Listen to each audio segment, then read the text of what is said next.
অসমৰ ৰাজধানীৰ নাম কি? ক.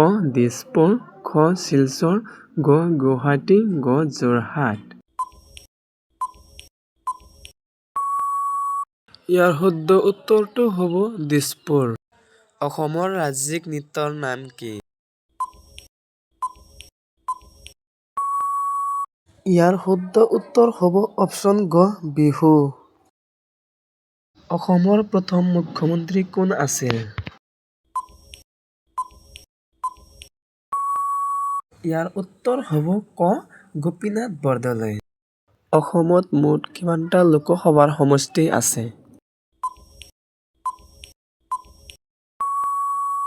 ইয়াৰ উত্তৰ হ'ব খ. 14টা। অসমৰ আটাইতকৈ দীঘল ৰাষ্ট্ৰীয় ঘাইপথ কোনটো?